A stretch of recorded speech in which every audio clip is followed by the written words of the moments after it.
Senator Angus King just returned from his trip to Ukraine, where the U.S. has made significant investments to help them push back a year-long Russian invasion. Just before the new year, Congress approved $45 billion in funding for Ukraine and NATO allies. As News Center Maine's David Guilford reports, King said he went to make sure our tax dollars are accounted for and returned with a message for us back at home. Mr. President, welcome. Yes, sir. Senator Angus King in Ukraine last week, meeting President Volodymyr Zelenskyy. A wise old man once told me that one day of seeing is worth 100 days of reading. A member of the Senate Intelligence and Armed Services Committees, King joined Rhode Island Senator Jack Reed on the trip.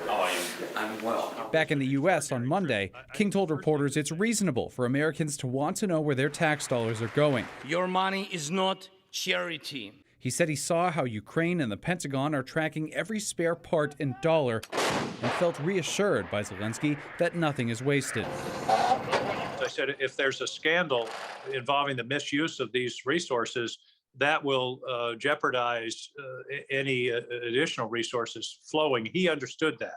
King said the aid is absolutely needed, not just for Ukraine, which he said is waging trench warfare on the Eastern Front, but it's also needed for the free world. I get letters every now and then from people saying, why are we doing this? Ukraine's far away. It's not our fight. Well, it is our fight, because if we don't fight it now, it will spread and it will become something that we can't avoid being involved in, just as occurred in the late 30s at the beginning of World War II. King made a point to wear a Joshua Chamberlain sweatshirt to the meeting and explained it to the president. King called the Civil War hero the greatest citizen Maine ever produced and thinks Zelenskyy is a similar leader. You think about courage and determination and grit and visionary leadership. And as I was thinking about the trip, all those qualities remind me of Chamberlain. As this ally continues to hold the line for close to a year. David Guilford, News Center, Maine.